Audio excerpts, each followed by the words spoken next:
La Revolución Mexicana.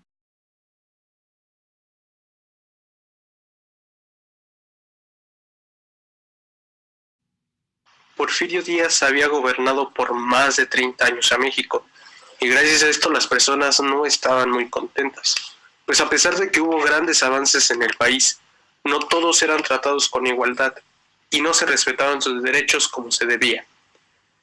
Para 1908 se le hizo una entrevista al presidente, llevada a cabo por James Gridman. Ahí, Díaz aseguraba que México estaba listo para la democracia y ya era momento de retirarse de la presidencia. Pero esto solo inició con el periodo que hoy conocemos como la Revolución. Francisco I. Madero, un político mexicano, al saber que Díaz no cumpliría con retirarse, empezó a incitar al pueblo para quitar la tiranía. Creó el partido antirreeleccionista y se aprobó que fuera candidato a la presidencia. Pero en cuanto fue ganando triunfo alrededor del país, fue encarcelado en Monterrey por rebelión y agravio a las autoridades. Para ese entonces se hicieron las elecciones el 26 de julio de 1910, donde resultó ganador Porfirio Díaz. Aunque en cuanto obtuvo su libertad, realizó el Plan de San Luis que convocaba al pueblo a levantarse en armas y así quitar a Porfirio Díaz. El 21 de mayo de 1911 se hicieron los tratados de Ciudad Juárez, donde se pactó con el general Porfirio Díaz, el cual renunciaría a la presidencia y así su periodo terminó con él yéndose a Francia para no volver.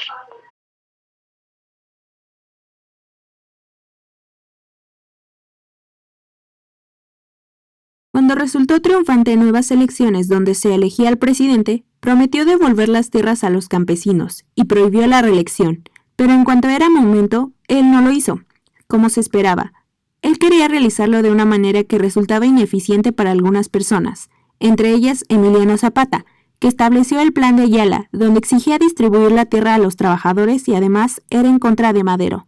Asimismo, Pascual Orozco, un general y líder revolucionario, realizó el Plan de la Empacadora, que al igual establecía que Madero no había cumplido lo escrito en el Plan de San Luis. Las cosas no estaban saliendo bien para el presidente, ya que además de lo antes dicho, él fue traicionado por su ministro de guerra, Victoriano Huerta, el traidor a la patria. La decena trágica. Así se llama el periodo de 10 días en el que se realizó un golpe militar para derrocar al presidente, iniciando con la liberación de Bernardo Reyes y Félix Díaz, para luego terminar con el asesinato de Madero y el vicepresidente Pino Suárez, así como también con Gustavo Madero. Todo esto se llevó a cabo del 9 al 19 de febrero de 1913. Cuando Victoriano Huerta consiguió llegar al poder gracias al pacto de la embajada, se convirtió en un dictador. Además, en los pactos se había establecido que él le pasaría la presidencia a Félix Díaz, y evidentemente no lo hizo. Hubo varias resistencias y oposiciones, entre ellas la de Venustiano Carranza, un político y militar mexicano, el cual hizo el Plan de Guadalupe en contra de Huerta, donde se desconocía a los tres poderes de la Federación y el gobierno del presidente. Así, le dio la oportunidad de ocupar la presidencia de manera interina. Además, después de esto, el Tratado de Teoloyucan ya establecía la renuncia de Huerta. Después de esto se hizo la Convención de Aguascalientes el 10 de octubre de 1914, donde se eligió a Eulalio Gutiérrez como presidente de la República, pero esto no le agradó nada a Carranza, pues posteriormente realizó la Constitución de 1917, que ayudó a que él fuera presidente hasta 1920.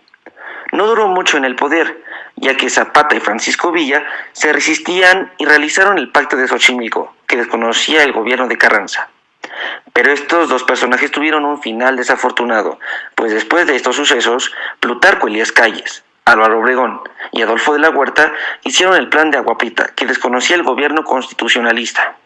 En 1920 se termina la revolución con Álvaro Obregón como presidente hasta 1924.